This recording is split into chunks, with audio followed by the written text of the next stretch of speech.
આગામી ચોમાસાની ઋતુમાં સંભવિત પૂર કે અતિવૃષ્ટિ જેવી પરિસ્થિતિને પહોંચી વળવા માટે બનાસકાંઠા જિલ્લા કલેક્ટર મિહિર પટેલના અધ્યક્ષસ્થાને પાલનપુર ખાતે એક મહત્વની સમીક્ષા બેઠક યોજાઈ હતી।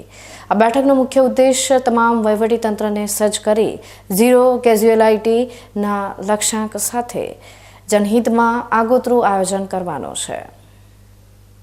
ચોમાસું બેસે તે પહેલા જ વહીવટી તંત્ર એક્શન મોડમાં આવી ગયું છે, જેમાં કલેક્ટરે નદી કાંઠાના અને નીચાણવાળા વિસ્તારો પર વિશેષ દેખરેખ રાખવા કડક સૂચના આપી છે।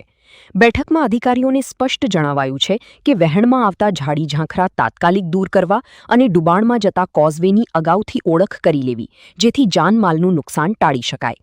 આ ઉપરાંત પૂર જેવી આપત્તિ સમયે લોકોની મદદ માટે સ્થાનિક તરવૈયાઓ, સરપંચ અને તલાટીઓના મોબાઈલ નંબરની યાદી પણ તૈયાર રાખવા કહેવામાં આવ્યું છે।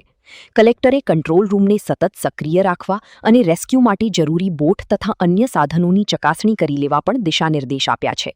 આરોગ્ય વિભાગની જરૂરી દવાઓનો જથ્થો તૈયાર રાખવા અને ભયજનક વૃક્ષોના કટિંગ માટે પણ સૂચના અપાઈ છે, જેથી નાગરિકોને કોઈ અગવડ ન પડે। જિલ્લાના તમામ ઉચ્ચ અધિકારીઓની ઉપસ્થિતિમાં યોજાયેલી આ બેઠક દ્વારા બનાસકાંઠા વહીવટી તંત્રએ આગામી ચોમાસાને લઈને પોતાની સજ્જતા દર્શાવી છે, જેથી કોઈપણ કુદરતી આફત સામે સમયસર રક્ષણ મેળવી શકાય।